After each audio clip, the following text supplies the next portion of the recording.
Number one Marmaduke fan here, and this is the last critique I'm going to be doing of any infamous Iron Man comics. I am off this boat.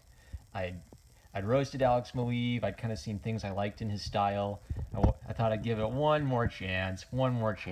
And my conclusion is I think that Marvel is overworking Alex Maleev, and Alex Maleev either needs to stand up for himself and say, hey guys, I can't do two covers and interiors, pencils and inks, or he's just got to, I don't know, something's up where he's cutting too many corners. So I picked this up because it was kind of a cool Renaissance-ish drawing with a cool underdrawing and some paint application. And I'm kind of a Renaissance geek at heart. So when I see an artist doing that kind of stuff, I say, oh, I like that, I'll get it. And then I look at it. And then the more I look at this, the more I hate. So first off, Doctor Doom has no skull. Now there's a little bit of an indication of where Maleev intended the skull to be, that slightly darker area. But if that's smoke that's supposed to be covering his head, smoke doesn't cover the top of your head and then stop right at the rim of your hood. So if you just squint your eyes a little, suddenly Doctor Doom becomes a giant pinhead. Swords, this is either the skinniest sword I've ever seen, or Maleev mixed up the way that the blade is supposed to be tilted compared to the hilt. A lot of cartoon hilts are sideways, but for realism and maybe just to make it a bit more dynamic, a V-shaped hilt makes more sense because that catches the blade and it would look a bit cooler. So sword's wrong. Horse is okay. He kind of looks like he's got bigger cups than Carl Manvers. That though could be caused by the cloak billowing forward, but you could make a quick adjustment on that to not have Doctor Doom looking like he's our latest transitioning Marvel hero. Okay, here's another one. So you can see a very faint drawing here, line, where the tail originally started up here, and then with redrafts and overdrawing, then it kind of moved down here, and this got erased a little bit.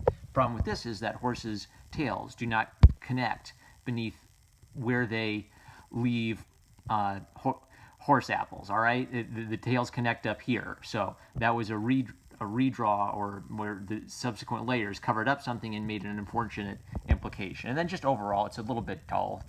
I mean, I like big Renaissance sculptures of soldiers on horses that are rearing back, but for a comic book, give me a little bit more context of what to expect. So, and then I noticed that they've got Maleev doing the cover and the variant cover.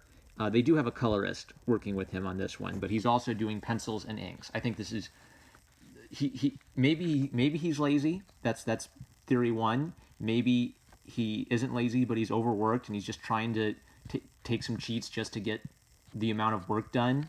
That's theory two, or maybe it's a mix of both. But this is a lazy comic. So Doom and Doctor Strange are going to fight Mephisto, and we've got lots of CGI digital effects. I probably even know what brush template that is in Photoshop. Okay. And then lots of posterized photo effects to get all of these, energy bursts. And the problem is that contrast then with the drawing style.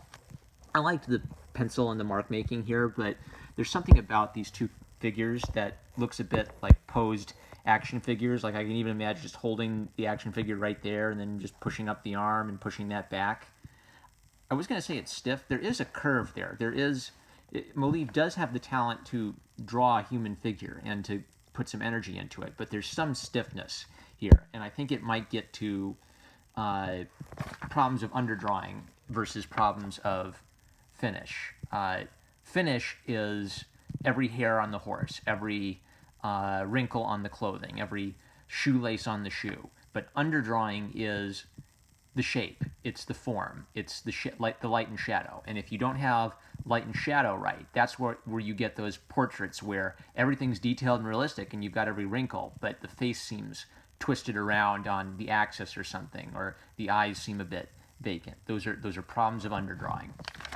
And then Mephisto, or the devil, kind of breaks out of character a bit to come mug at the audience and talk about the fight in a meta way, while Doom and Strange are frozen in time. And this is too meta.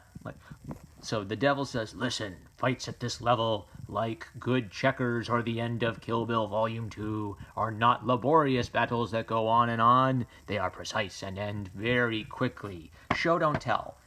And this devil, he's quoting a bunch of Netflix shows and whatever. He swears a lot. He doesn't seem to be a very intimidating character. Pausing the fight to mug at the audience a bit doesn't necessarily make him intimidating. Quoting movies doesn't make him intimidating. Him saying that we are at a high level and we're having a high-level fight, like a samurai fight, that should be over in 1 second, that doesn't tell me something exciting about this fight. And then we end up having him talk to us for 2 or 3 pages with the same photo pasted in the background. And his comments to the audience get a little meta, and I almost wonder if they're trying to throw shade at their audience a bit. So pretty much he says, no gods are coming down to stop me from killing Doom, because they all hate Doom. And then speaking to the audience, he says, listen, I know you all. I know what you do when you're alone, and I know what you really think about. I know I'm going to see most of you soon. Stop kidding yourselves. Okay, so this is being a character who is breaking the fourth wall, speaking to an audience of comics readers, essentially saying, most of you are going to hell. Could that be deliberate? Could that be something that the editors might have thought, maybe we shouldn't say to those who've bought our comic and are reading our comic, we'll have the devil pretentiously step forward and say, hey guys, you all are going to hell pretty soon. That just as from a business perspective, I don't get that. Is this throwing shade at people over Twitter fights? Is this supposed to be some sort of big metaphysical idea about sin and the human condition? Well, I don't know. And then lot more posterized effects, and he blasts Satan. And then look, religious imagery. Does this have anything to do with what's going on? Does Dr. Doom's character arc have anything to do with the story of Jesus Christ? I don't know, but it looks cool. Ever since Evangelion, I guess. If you wanna be pretentious, just throw in the religious symbolism, because why not, guys? And then Mommy goes away, and we get more posterized digital effects. And then now we're back to blank neutral expressions and just being lazy. Okay, there's Thing, there's Carter. Same Thing, same Carter.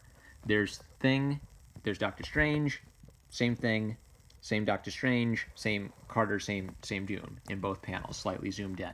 Okay, what are our expressions? Raising his eyebrows slightly, but mostly neutral. Robot mask, neutral, little grumpy, but pretty much neutral. And then, of course, it's copy-pasted, so neutral. And Doom promises he's going to go take down some Hydra agents, and he teleports the Thing, and there's more CGI effects, and then we get a 2-page spread, and, oh, this was bad. Okay, so down comes Strange, and neutral, and she's asking about Mephisto. Just tell me that it was some guy in a devil costume. Ooh, ooh, ooh. Not even ooh. Just That doesn't sell a gag. That's not a funny expression. Ooh, what is she looking at? I don't. Neutral. Oh, he's Dr. Doom. And he goes and fights some Hydra agents, and it's a 2-page spread. And then they make a whole bunch of supervillains plotting to kill Doom. Boring somehow, because it's just da da da da da da da da da da da. Give me some close-ups. Give me some expressions of rage. Give me some sinister, glaring eyeballs.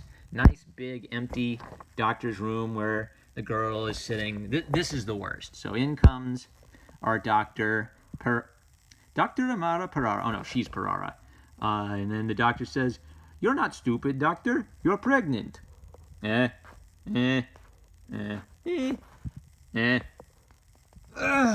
Copy-pasted photo.